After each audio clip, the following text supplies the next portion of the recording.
Bapak Ibu Saudara yang dikasih Tuhan. Shalom. Hari ini kita memperingati hari kematian Tuhan Yesus. Mari kita mau bersungguh-sungguh menyiapkan hati kita untuk Dia yang rela mati buat kita. Kita mau taat, kita mau setia kepadanya. Kita mau persiapkan hati dan pikiran kita mau memuji Tuhan.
Layaklah Kau Tuhan dipuji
Engkau baik Tuhan atas setiap kami. Kau rela mati di salib hanya untuk menebus dosa kami Tuhan. Hanya Kau yang akan kami sembah, hanya Kau yang kami tinggikan Tuhan.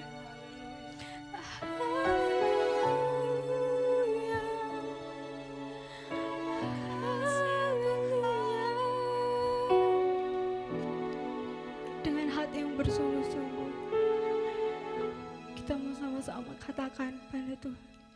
Layaklah Kau Tuhan, dipuji dan disembah dengan segenap hatiku. Lebih sungguh-sungguh lagi, katakan dengan iman. Layaklah yes Tuhan, dipuji dan disembah dengan segenap jiwa ragaku. Sekali lagi, lebih bersungguh-sungguh.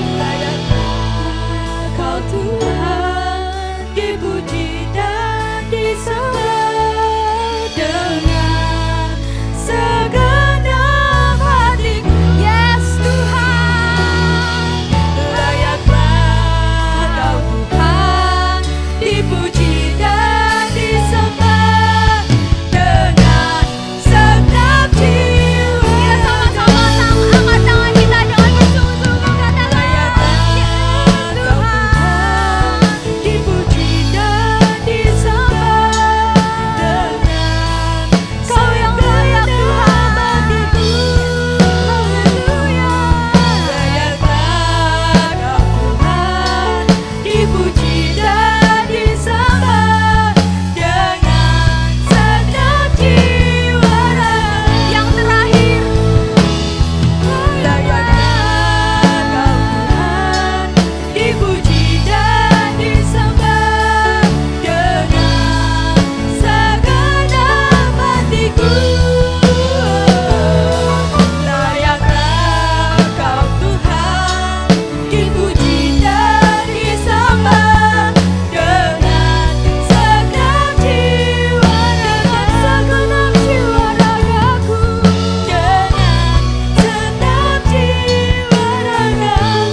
Tuhan Yesus, Engkau Tuhan yang beracara Tuhan pada ibadah kali ini Tuhan.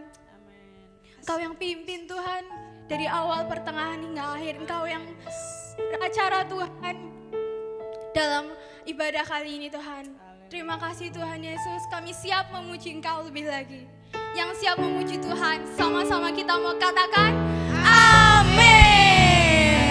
Puji Tuhan. Shalom Bapak Ibu Saudara yang dikasih Tuhan. Saya percaya hari ini penuh sukacita. Mari kita angkat tangan kita sama-sama katakan Tuhan Yesus baik. Yesus baik.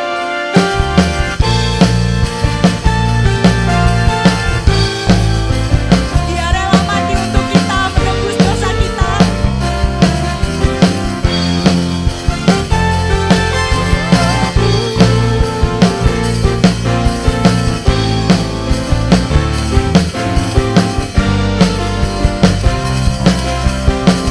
Sama-sama katakan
mempersiapkan persembahan kita. Dan sebelumnya mari kita akan sama-sama berdoa. Terima kasih Tuhan, kami telah menaikkan pujian dan sukacita kami di hadapan Engkau. Tiba saatnya kami akan berikan persembahan. Biarlah Tuhan, setiap kami yang memberikan dengan sukacita, Kau terus Tuhan memberikan kami lebih lagi gairah dan untuk boleh semangat untuk semakin mengasihi Engkau, memperhatikan pekerjaan-Mu agar nama Tuhan semakin dipermuliakan. Terima kasih Tuhan, kami memberi dengan penuh ucapan syukur di dalam nama Tuhan Yesus Kristus. Haleluya. Amin.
Tiba saatnya kita akan mendengarkan firman Tuhan. Mari persiapkan hati kita, biarlah firman Tuhan boleh memberkati setiap kita. Haleluya. Di hadapan tahta kemuliaan-Mu, kami datang tersungkur Tuhan. Haleluya.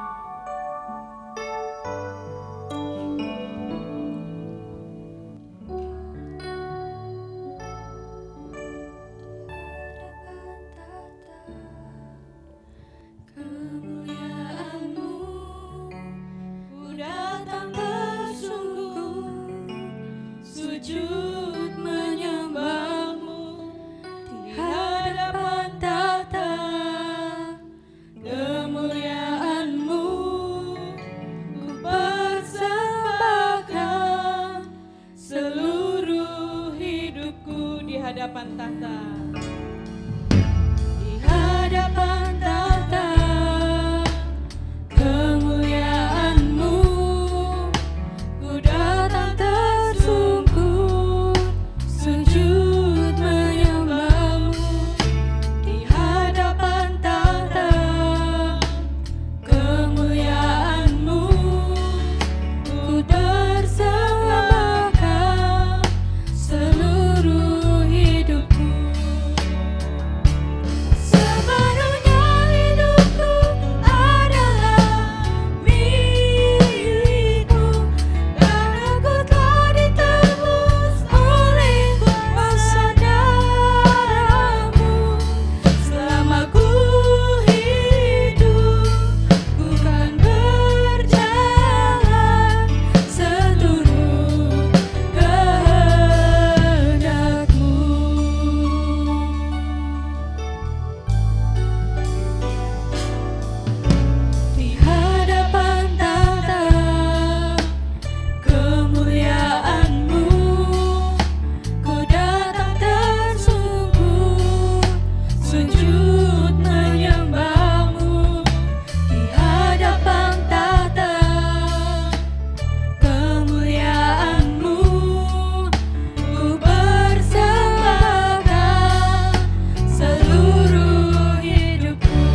Tuhan, Shalom.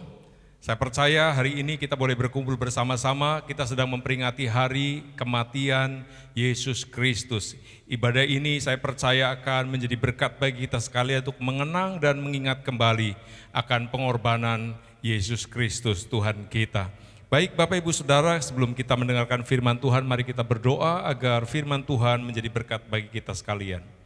Bapa kami di dalam sorga, kami bersyukur pada saat ini kami boleh bersama-sama berbakti dan beribadah kepadamu, memperingati hari kematian Yesus Kristus sebagai juru selamat dalam hidup kami yang telah berkorban, menderita sengsara, bahkan mati di kayu salib. Kami percaya karena kasih-Mu yang begitu besar sehingga Engkau rela melakukan semuanya itu. Terima kasih Tuhan, karena itu firman-Mu menjadi pesan bagi setiap kami, menuntun perjalanan hidup kami, agar kami boleh senantiasa memberikan yang terbaik kepadamu. Terpujilah nama-Mu di dalam nama Tuhan Yesus. Kami berdoa dan kami bersyukur. Haleluya. Amin. Baik Bapak Ibu Saudara, firman Tuhan akan berbicara kepada kita dengan tema penderitaan Yesus Kristus. Saya percaya penderitaan Yesus Kristus ini akan menjadi inspirasi bagi kita dan menjadi dasar iman percaya kita kepada Tuhan. Nah, saudara, kita akan sama-sama belajar tentang apa yang dialami oleh Yesus di dalam penderitaannya sebelum kematiannya di kayu salib. Saya akan menyampaikan ada 4 penderitaan Yesus yang akan kita pelajari bersama-sama. Yang pertama, saudaraku, penderitaan Yesus adalah dikhianati oleh muridnya sendiri. Markus pasal 14 ayat yang ke-10, firman Tuhan berkata, lalu pergilah Yudas Iskariot, salah seorang dari ke-12 murid itu, kepada imam-imam kepala dengan maksud untuk menyerahkan Yesus kepada mereka. Saudara, kita melihat penderitaan yang dialami oleh Yesus adalah dikhianati oleh muridnya sendiri. Saya percaya ada di antara saudara mungkin yang pernah dikhianati oleh seseorang. Bahkan pengkhianatan yang paling menyedihkan dan menyakitkan adalah dikhianati oleh teman dekat, oleh keluarga dekat, oleh orang yang dipercaya oleh kita. Saudaraku, dan inilah yang dialami oleh Yesus. Dia pada waktu memulai pelayanannya, dia membangun sebuah pelayanan dengan 12 murid yang setiap hari bersama dengan dia, setiap hari diajar, dituntun, dibimbing di dalam kehidupannya. Saudaraku, tetapi di akhir pelayanan Yesus, bahkan di akhir hidup Yesus, menjelang kematiannya, maka murid yang sangat dekat dengan Yesus yang bernama Yudas Iskariot, justru murid inilah yang mengkhianati Yesus. Yudas Iskariot seorang murid yang bahkan diberi kepercayaan untuk melayani di dalam bidang keuangan. Dia seorang bendahara yang diberi kepercayaan oleh Yesus mungkin lebih daripada murid-murid yang lain. Tetapi justru menjelang hari kematian Yesus, ternyata murid inilah yang mengkhianati Yesus.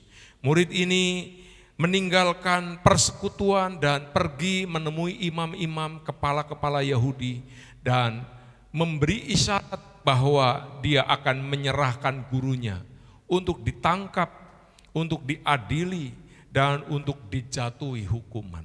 Nah, karena itu saudaraku, saya percaya penderitaan Yesus ini adalah penderitaan yang luar biasa.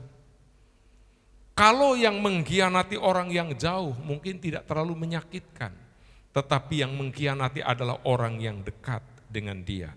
Kalau kita kembali membaca di dalam kitab Markus pasal 14 ayat 43 sampai ayat 45, di sana dikatakan, waktu Yesus masih berbicara, muncullah Yudas, salah seorang dari ke-12 murid itu, dan bersama-sama dia serombongan orang yang membawa pedang dan pentung, disuruh oleh imam-imam, kepala ahli-ahli Taurat dan tua-tua.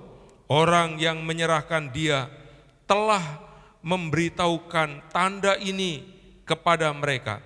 Orang yang akan kucium itulah dia, tangkaplah dia dan bawalah dia dengan selamat. Dan ketika ia sampai di situ, ia segera maju mendapatkan Yesus dan berkata, "Rabi," lalu mencium dia. Saudaraku ini kasih Tuhan, pengkhianatan Yudas adalah mengkhianat dengan isyarat mencium. Padahal kalau kita melihat sebuah fakta, bahkan pengalaman hidup kita sehari-hari, mencium adalah tanda kedekatan yang paling dekat.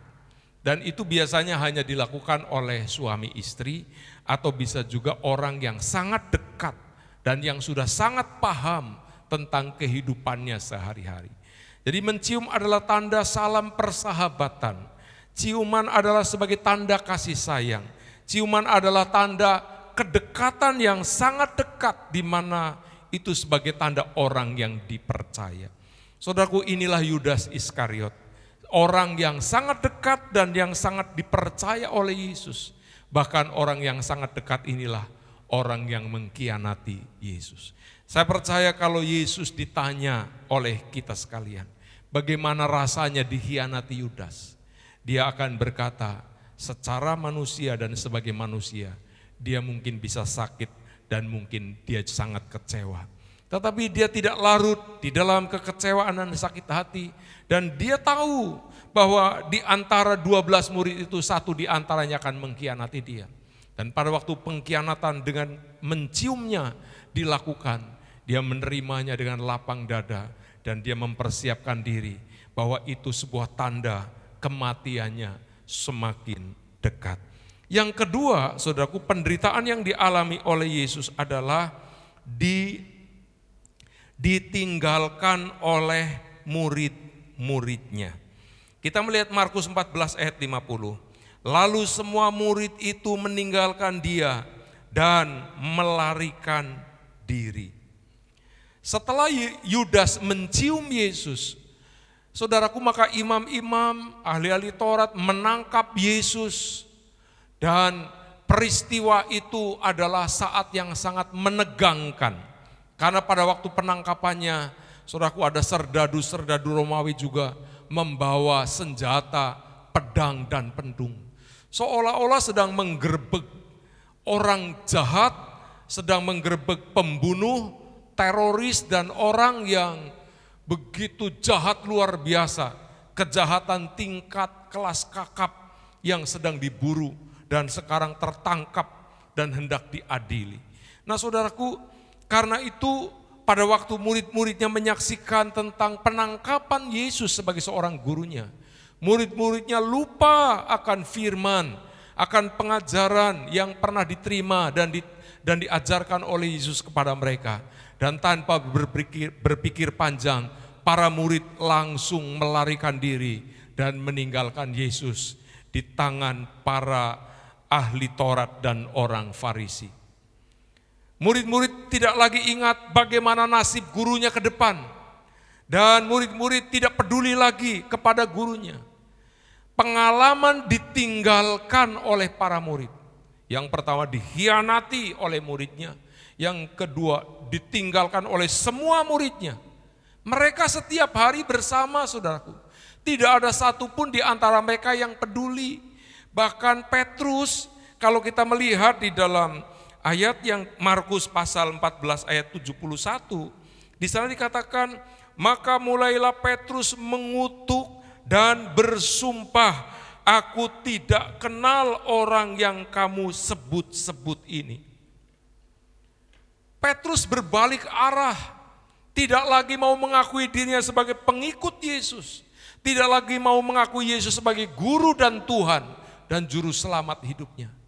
Yang penting aku selamat, yang penting aku tidak menderita, yang penting aku tidak terancam. Masing-masing muridnya hanya memikirkan keperluannya sendiri, keselamatannya sendiri, kebutuhannya sendiri, dan murid-murid menghadapi sebuah fakta, mereka tidak berdaya melihat Yesus.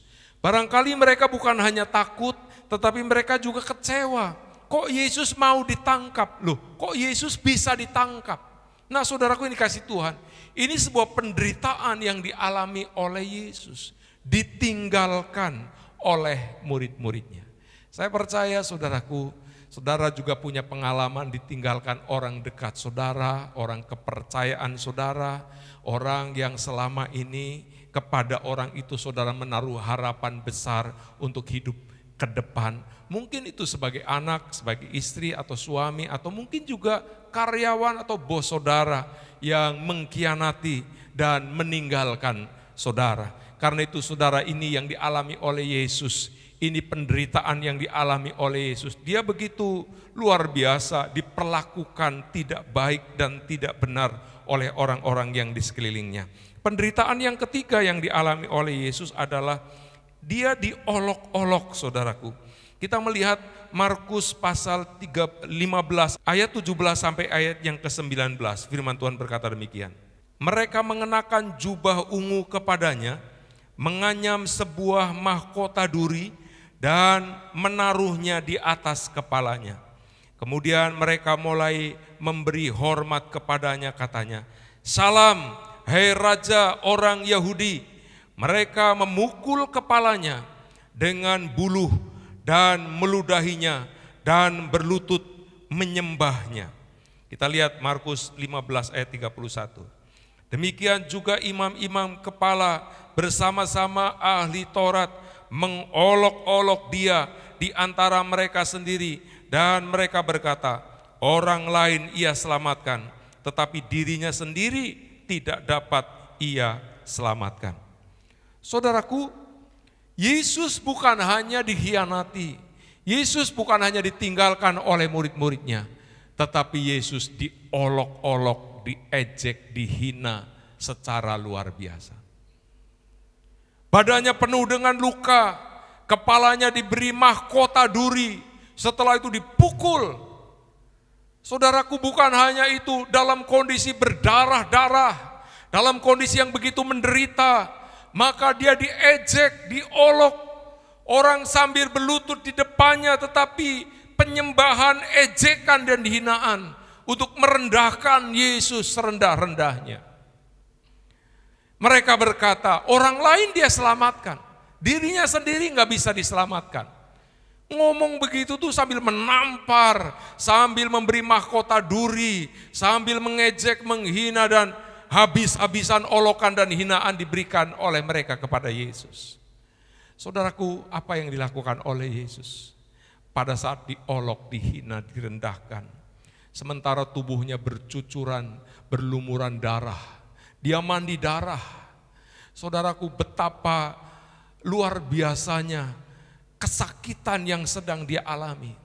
Sakit karena dikhianati, sakit karena ditinggalkan, sakit karena diejek, diholok, dihina dan direndahkan. Inilah penderitaan yang komplit, dan yang paling terakhir penderitaan yang dialami oleh Yesus. Tertulis dalam Markus pasal 15 ayat yang ke-34. Kita perhatikan di sini. Dan pada jam 3 berserulah Yesus dengan suara nyaring, Eloi, Eloi, lama sabachthani, yang berarti Allahku, Allahku, mengapa engkau meninggalkan aku? Saudaraku, penderitaan demi penderitaan dialami oleh Yesus, dan klimaksnya adalah pada waktu seluruh dosa dunia ditimpakan di dalam tubuh Yesus Kristus. Allah Bapa berpaling, tidak lagi mau melihat dosa yang begitu menjijikan yang ada dalam tubuh Yesus, dan Allah meninggalkan. Dan itu sangat pukulan yang sangat, penderitaan yang sangat dialami oleh Yesus. Saudaraku, Bapa memalingkan mukanya. Dia tidak mau melihat dosa, dan dosa yang merupakan pemisah antara manusia dengan Allah sedang ditimpakan ke dalam tubuh jasmani Yesus. Sehingga Yesus sangat merasakan bagaimana penderitaan, di mana melihat Bapanya berpaling. Bapanya tidak mau melihat lagi dia. Bapanya tidak lagi peduli sama dia. Bapanya tidak lagi mengasihi dia. Karena itu dia berteriak sekeras-kerasnya, Allahku, Allahku, mengapa engkau meninggalkan aku? Pada waktu dikhianati dia tidak mengeluh. Pada waktu murid-muridnya meninggalkan dia tidak mengeluh. Pada waktu diolok, diejek, dihina, dia tidak protes, dia tidak bersungut-sungut. Tetapi pada waktu Allah memalingkan mukanya dan Allah membiarkan dia, Allah meninggalkan dia, dia merasakan penderitaan semakin berat, semakin sulit, tekanan-tekanan semakin luar biasa. Dan dia tahu bahwa semua menimpa dirinya karena rancangan dan kehendak Bapa supaya dia mati di kayu salib. Karena itu dia hanya berseru, Eli, Eli, lama sabachthani. Dia tidak lagi mengucapkan kata-kata yang lain. Dia tidak lagi minta pertolongan daripada Bapaknya. Satu keputusan yang dia ambil, memang aku berada di sini untuk sebuah tujuan Bapa, supaya dosa dunia, supaya keselamatan manusia bisa diselesaikan. Karena itu di akhir dari apa yang dia keluhkan dan dia rasakan di kayu salib, di dalam penderitaannya, dia hanya menyerah terhadap kehendak Bapa. Saudaraku ini kasih Tuhan, kita lihat apa yang dilakukan oleh Yesus di dalam doanya di Taman Getsemani. Ya Bapa, biarlah cawan ini berlalu daripadaku. Tetapi bukan kehendakku, tetapi kehendak-Mu lah yang jadi. Dia seolah-olah menawar kalau ada cara lain. Pengampunan dosa, penebusan dosa kalau ada cara lain. Seolah-olah kalau bisa dengan cara lain, dia bisa mati. Dia bisa menebus dosa. Tetapi di akhir doanya, bukan kehendak-Ku yang jadi, tetapi kehendak-Mu lah yang terjadi. Dan inilah saudaraku penderitaan yang dia hadapi. Dia terus jalani tahap demi tahap. Dia tahan, dia tetap konsen sampai seluruh tugas kehendak Bapa selesai di kayu salib. Lalu pelajaran apa yang dapat kita dapatkan, kita terima?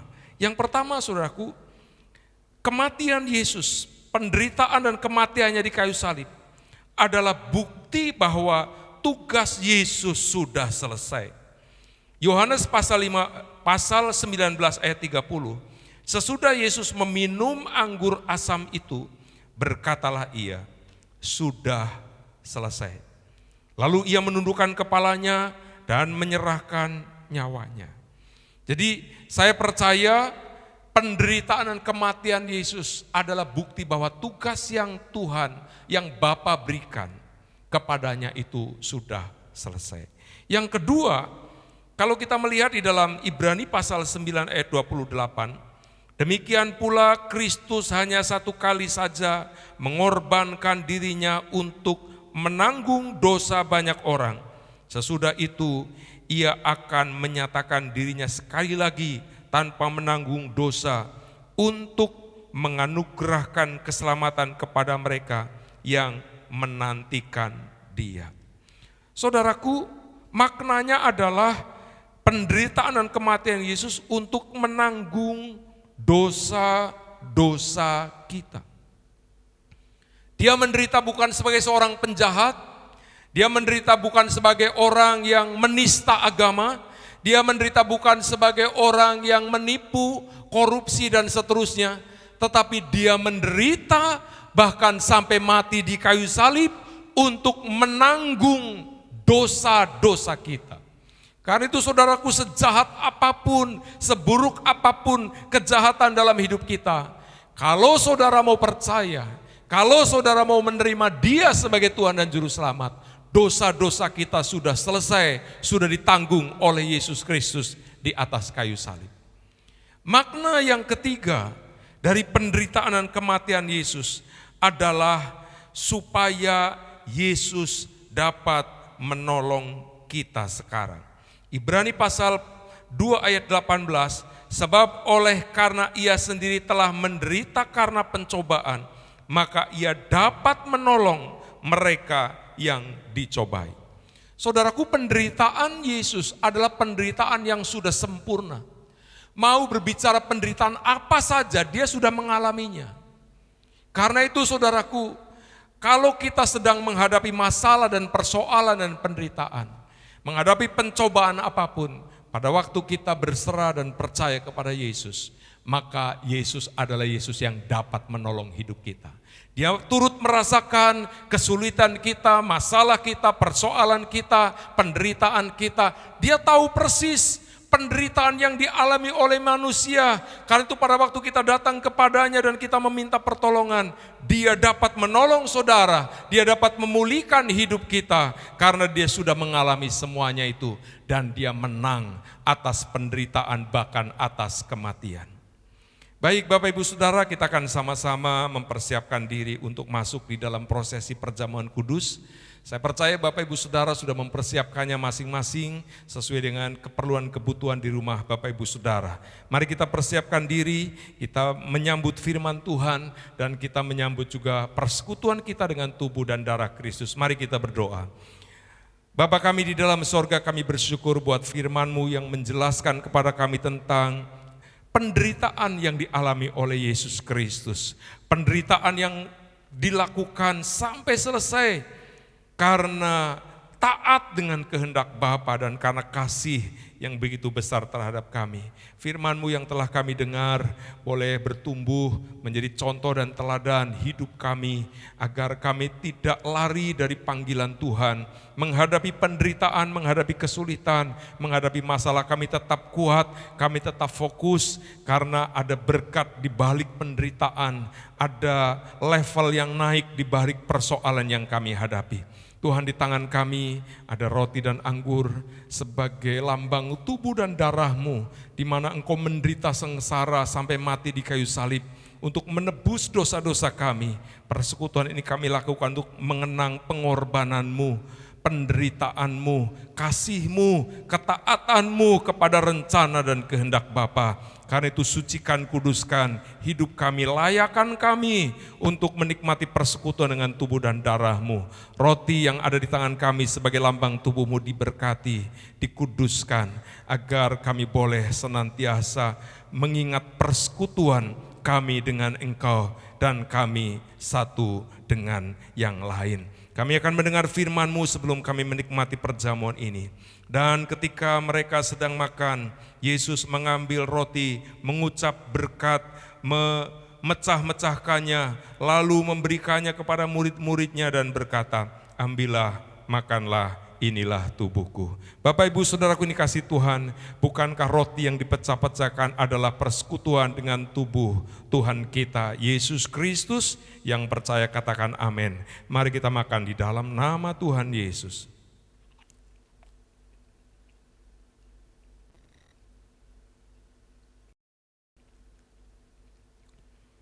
Haleluya. Mari kita angkat cawan di tangan kanan kita.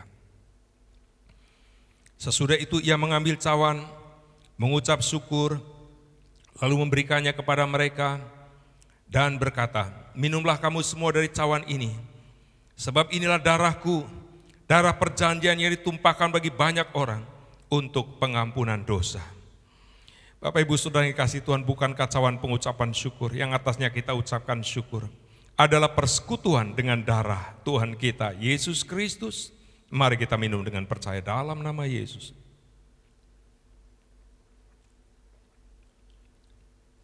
Oh haleluya. Oh haleluya. Oh terima kasih Tuhan Yesus. Terima kasih Tuhan Yesus. Kami dapat memahami betapa penderitaan, kesengsaraan dan kesulitan yang dialami oleh Engkau.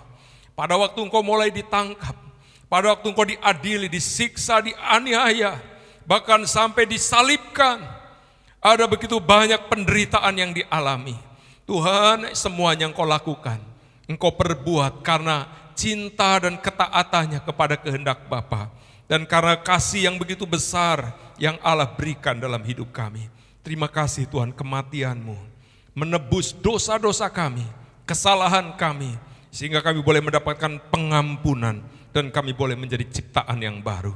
Terima kasih Bapa, segala kutuk hukuman telah ditanggung dan di dalam Yesus Kristus tidak ada lagi kutuk, yang ada dalam hidup kami adalah berkat. Terima kasih Tuhan buat berkat hidup hari ini. maupun berkat untuk hidup yang kekal. Terpujilah namamu untuk selama-lamanya. Sebentar kami akan mengakhiri ibadah pada saat ini. Tuhan, Engkau memberkati. Kalau kami akan melanjutkan aktivitas kami, kembali kepada pekerjaan kami, diberkati hidup kami, keluarga kami, agar kami tetap bersyukur apapun yang terjadi. Kami percaya ada maksud dan kehendak Tuhan yang baik. Terima kasih Bapak. Bapak Ibu yang dikasihi Tuhan, angkat kedua belah tangan dan kita akan terima berkat Tuhan. Bapak Ibu Saudara yang dikasihi Tuhan, terimalah berkat. Berkat damai sejahtera dari Allah Bapa, kasih sayang dari Tuhan Yesus, persekutuan dan pengurapan yang berlimpah-limpah di dalam kuat kuasa Roh Kudus, turun dalam hidupmu. Diberkatilah engkau pada waktu masuk, pada waktu keluar, di kota, di desa, dimanapun kau berada. Tangan Tuhan selalu menopang hidupmu, sehingga apapun yang dikerjakan selalu dibuat Tuhan berhasil. Hari ini sampai selama-lamanya, Tuhan memberkati engkau. Haleluya, amin. Tuhan Yesus memberkati.